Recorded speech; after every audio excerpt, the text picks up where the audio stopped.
Amalwaliro omuli erijjanjaba kansa saako erijjanjaba emitima gakugira nga galindako okufuna ebizimbe ebiri ku mutindo ogwetaagisa. Kino kidiridde kampuni ezimba eya Roko eyaweebwa omulimu guno okulemerera okutuukiriza obuvunaanyizibwa bwayo kati emyaka ebiri miramba. Kitegerekese Olwaleero nga Roko bwe yaweebwa obuvunaanyizibwa okubaako ekizimbe kyezimba ku ddwaliro erijjanjaba kansa saako okuddaabiriza eddwaliro eri ebitanda 16 biramba okuteekebwa abalwadde abayi nga bamitima wabula nga n'okutuusa kati tebabimalanga. Abakulira amalwaliro gano gombi baagala kampuni eno evunaanibwe olw'okulemerera okutuukiriza obuvunaanyizibwa bwayo. We fulfilled our side of the contract. We paid them fully for the services and they have not completed the work. It was close to $1 million we paid. As of the time that terminated, the supervising engineer did an assessment and found that they had completed just over 50%. We agreed with them that they should actually bring on board another contractor. Ababaka ba palamenti kakiiko k'ebyobulamu abalambudde amalwaliro gano gombi basuubiza okulondoola ensonga eno.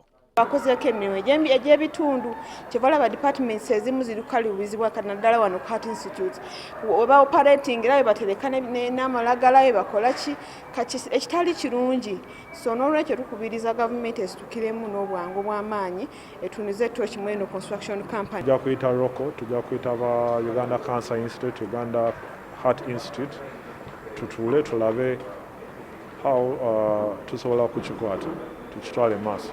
Ddwaliro erijjanjaba emitima kizuuliddwa nti ekyuma eky'omugaso ennyo ekijjanjaba abalwadde b'omutima naddala mu kulongoosa kyakaddiwadda nga walina okugulibwayo ekirala naye nga gavumenti tebawanga nsimbi. The assumption was that come the end of the lifespan of this one would be already occupying our premises, which unfortunately has been delayed. And for that matter, we applied again for the procurement of another one, but we advise that this is not going to be a normal procurement because of the amount of money. It's about $3 million. So we're asked to write this as a special project. Ababaka baliko bye boogedde ku mbeera gye basanze mu bifo bino byombi. Ebyuma ebiriwo essaawa zino bulijjo tubale tukaba Cancer Institute teyina bikozesebwa, teyina byuma birina kukebera abantu nakujjanjaba abantu weebiri, naye obuzibu obuliwo nti ababikozesa be batono ate era ne accessories zirina okuba nga zibeerawo ntono nnyo. Naye bakoze omulimu mungi era baagala tubeere nga tubawajjira mu ntegeka yaabwe n'essente okulaba tuteekamu ennyingi ezisobola okuyamba abantu bano. Ababaka basabye abakulu malwaliro gano okuwandika buli kalonda yenna agakwatako gwe banaleeta mu kakiiko akalondera ebyobulamu nga bayitiddwa.